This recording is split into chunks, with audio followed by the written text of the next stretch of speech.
Here we are, literally at the very end of Lent. We're a matter of minutes away from that finish line. Just minutes away from finishing up this time of preparation. This time of preparation for baptism for today. This time of getting ready. As we've been talking about during this whole time of Lent, we are preparing to do hard things.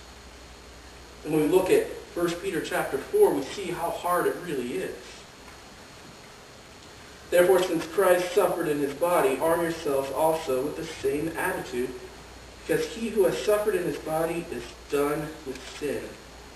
As a result, he does not live the rest of his earthly life for evil human desires, but rather for the will of God. This is the toughest battle that we face in our lives.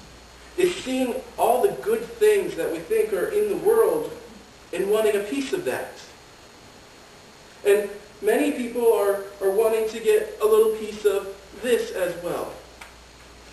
A piece of what the wonderful Easter morning promises. But still wanting to hang on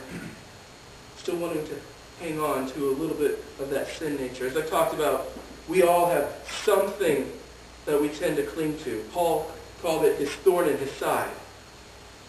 That thing, he never tells us what it is. We don't know what that thorn in his side was. But there was something that would trip him up. And for each one of us, there is some vice that seems okay. But as new creatures in God, and new creatures because of Jesus Christ, we need to change how we respond to the world. For you have spent enough time in the past doing what pagans choose to do, living in debauchery, lust, drunkenness, orgies, carousing, detestable idolatry. They think it strange that you do not plunge with them into the same flood of dissipation, and they heap abuse on you. But they will have to give account to him who is ready to judge the living and the dead. It doesn't make sense for the world that we don't want to do the same things that they do. Or rather, that we resist doing the same things that they do. Drunkenness, debauchery, orgies, stuff you see on television every single week, isn't it? Stuff you hear on the radio all the time, isn't it? The world thinks we're a little bit wacky for not wanting to do it as well. But this time of Lent has been a time of preparation.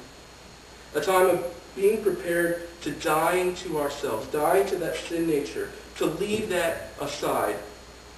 Not to simply try our hardest, but rather to die to that old nature.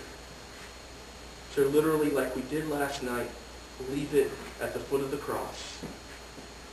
So that as changed people, as sanctified people, we may head back into the world being known as holy. And how do we live this out? Verse 8 says, above all, love each other deeply, because love covers over a multitude of sins. We all know that we're going to make mistakes. For our four, they're going to be baptized today. Today's baptism isn't your guarantee that you're never going to mess up again. I can guarantee you will. But it is a beginning and it is a promise from all of us who are here as well to join with you on your journey as you join with us to love each other and to care for each other. As Paul says elsewhere, carry each other's burdens, help each other, because we love each other, because Jesus Christ loved us and died on the cross. Amen.